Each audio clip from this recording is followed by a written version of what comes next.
Assalamualaikum warahmatullahi wabarakatuh.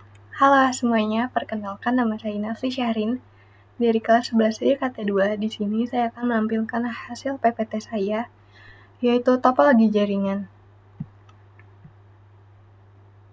Apa sih topologi jaringan? Nah, jadi topologi jaringan adalah cara yang digunakan untuk mengatur dan menghubungkan perangkat-perangkat di dalam jaringan. Ini menentukan perangkat seperti komputer, printer, server, router, dan switch bisa terhubung satu sama lain dan bisa berkomunikasi di dalam jaringan. Topologi jaringan berfungsi untuk memastikan bahwa data bisa dikirim dan diterima secara efektif di perangkat-perangkat dalam jaringan. Jenis-jenis topologi jaringan, yang pertama ada topologi bus, yang kedua ada topologi ring, yang ketiga ada topologi star, yang keempat ada topologi mesh, dan yang terakhir ada topologi tree. Nah, topologi bus adalah jaringan komputer di mana semua perangkat terhubung ke satu kabel utama atau kabel bus yang bertindak sebagai jalur komunikasi pusat. Data dikirimkan di sepanjang kabel bus dari satu perangkat ke perangkat lainnya hingga mencapai perangkat yang dituju. Jalur komunikasi utama yang memungkinkan perangkat bertukar data dan data yang dikirim dari satu perangkat di jaringan angkat melintasi bus dan diterima oleh semua perangkat yang terhubung. Kelebihannya yaitu fleksibilitas. Menambahkan perangkat baru ke jaringan bus dapat dilakukan dengan relatif mudah tanpa perlu memutuskan seluruh jaringan. Yang kedua, biayanya murah, karena hanya memerlukan kabel tunggal yang menghubungkan semua perangkat, dan biaya instalasinya cenderung lebih murah. Yang ketiga, mudah dipasang. Relatif mudah untuk dikonfigurasi, terutama dalam skala jaringan kecil. Kekurangannya, yang pertama gangguan kabel utama. Jika kabel utama mengalami kerusakan atau terputus, maka seluruh jaringannya tidak akan terhubung. Yang kedua, sulitnya isolasi masalah. Menentukan dan memperbaiki masalah dalam topologi bus bisa menjadi sulit karena masalah pada kabel utama dapat mempengaruhi seluruh jaringan. Yang terakhir, kemungkinan terjadinya kecelakaan data. Semua perangkat di jaringan bus menerima semua sinyal data yang dapat mengakibatkan kemungkinan terjadinya tabrakan data dan penurunan kecepatan. Selanjutnya ada topologi ring. Topologi ring adalah jenis topologi komputer di mana setiap perangkat terhubung secara berurutan membentuk sebuah lingkaran atau cincin tertutup. Dalam topologi ini, data dikirim dari satu perangkat ke perangkat lainnya di sepanjang ring hingga mencapai perangkat tujuan. Setiap perangkatnya hanya bisa terhubung dengan dua perangkat lainnya, satu di sebelah kiri dan satu di sebelah kanan, membentuk struktur yang berkelanjutan. Nah, kelebihannya yang pertama mendeteksi kesalahan. Topologi ring dapat lebih mudah mendeteksi kesalahan dan gangguan karena adanya pengaturan pengulangan data, yaitu perangkat di sepanjang cincin dapat memeriksa data dan mengulanginya jika diperlukan. Yang terakhir ada penggunaan jaringan konsisten. Data mengalir dalam satu arah dan melewati setiap perangkat. Transfer datanya jadi lebih teratur dan kinerjanya konsisten dibanding topologi lainnya. Kekurangannya, yang pertama ada perawatan menangani kerusakan.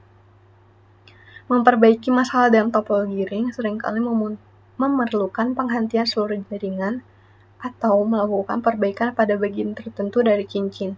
Ini bisa menyebabkan gangguan layanan. Yang terakhir, pengembangan dan menambahkan perangkat. Menambahkan perangkat baru ke topologi ring memerlukan pemutusan dan pengaturan ulang cincin yang dapat menimbulkan downtime dan potensi gangguan pada jaringan. Selanjutnya ada topologi star. Topologi star adalah jaringan di mana semua perangkat di dalam jaringan dihubungkan ke satu perangkat pusat yang disebut hub atau switch. Perangkat pusat ini bertindak sebagai penghubung utama untuk mengelola dan mengarahkan lalu lintas di dalam jaringan. Data dari satu perangkat dikirim ke perangkat pusat yang kemudian meneruskannya ke perangkat tujuan. Nah, kelebihannya yang pertama kinerjanya stabil. Trafik jaringan bisa dikelola lebih efisien oleh perangkat pusat, switch atau hub. Ini dapat meningkatkan kinerja jaringan secara keseluruhan, terutama jika switch digunakan, yang dapat mengelola trafik dengan lebih cerdas dibanding dengan hub. Terus selanjutnya ada kemudahan dalam pengelolaan dan pemeliharaan. Semua perangkat terhubung ke jaringan pusat seperti switch atau hub, dan penambahan atau penghapusan perangkat baru bisa dilakukan dengan mudah tanpa mengganggu aktivitas lainnya. Jika salah satu perangkat gagal, itu tidak akan mempengaruhi perangkat lainnya. Nah, kekurangannya biayanya lebih tinggi. Penggunaan perangkat pusat dan kabel yang lebih banyak bisa membuat instalasinya lebih tinggi. Terus yang terakhir ada penggunaan kabelnya lebih banyak karena setiap perangkat membutuhkan kabel terpisah yang terhubung ke pusat. Juga penggunaan kabelnya bisa lebih banyak yang bisa berdampak pada biaya dan kompleksitas instalasinya. Terus selanjutnya ada topologi mesh. Nah, topologi mesh adalah jenis topologi di mana setiap perangkat atau node-nya terhubung langsung ke perangkat lainnya. Struktur ini menciptakan banyak jalur komunikasi antara perangkat di jaringan, memungkinkan data untuk mengalir melalui berbagai rute untuk mencapai tujuan. Nah, topologi mesh juga dikenal karena tingkat redundansinya dan keandalannya yang tinggi. Kelebihannya, keandalannya yang lebih tinggi, atau full mesh. Jadi, setiap perangkat terhubung langsung ke semua perangkat lainnya, sehingga jika satu koneksi atau perangkatnya gagal, lalu lintas data dapat dialihkan melalui jalur lain dan bisa menjaga jaringan tetap berfungsi. Terus, juga ada partial mesh. Jadi, meskipun tidak semua perangkat terhubung langsung, redundansi tetap ada untuk jalur utama. Juga bisa meningkatkan keandalan jaringan.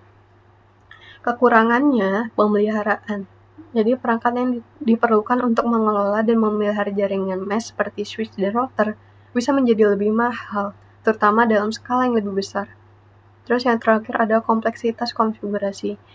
Ini mengatur dan mengelola jaringan mesh, terutama full mesh, bisa sangat kompleks dan memerlukan banyak konfigurasi dan manajemen jaringan. Nah, yang terakhir ada topologi tree. Topologi tree jaringan di mana perangkat diatur dalam bentuk hierarki mirip dengan cabang-cabang pohon. Struktur ini terdiri dari satu atau lebih topologi star yang dihubungkan oleh kabel utama atau kabel bus yang berfungsi sebagai trunk atau backbone.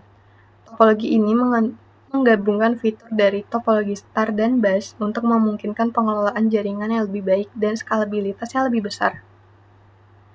Nah, kelebihannya, isolasi masalahnya yang baik. Jika terjadi masalah pada satu cabang atau level jaringan, bagian lain dari jaringan biasanya tetap berfungsi. Dan ini mempermudah isolasi perbaikan masalah.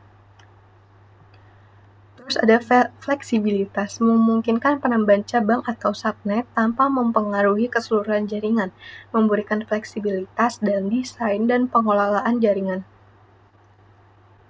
Kekurangannya, ketergantungan node utama. Jika pusat root atau switch utama mengalami kerusakan, seluruh bagian jaringan yang tergantung pada node tersebut bisa terputus.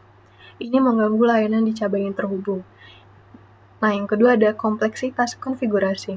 Struktur yang lebih kompleks bisa memerlukan pengaturan dan konfigurasi yang lebih rumit.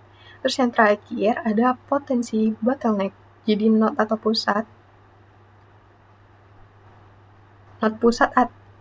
pusat root atau switch utama bisa menjadi bottleneck jika tidak dirancang dengan baik, yang bisa membatasi kecepatan dan kapasitas jaringan secara keseluruhan. Nah, sekian presentasi saya, mungkin lebih dan kurangnya bisa dimaafkan Bapak. Wassalamualaikum warahmatullahi wabarakatuh. Dadah.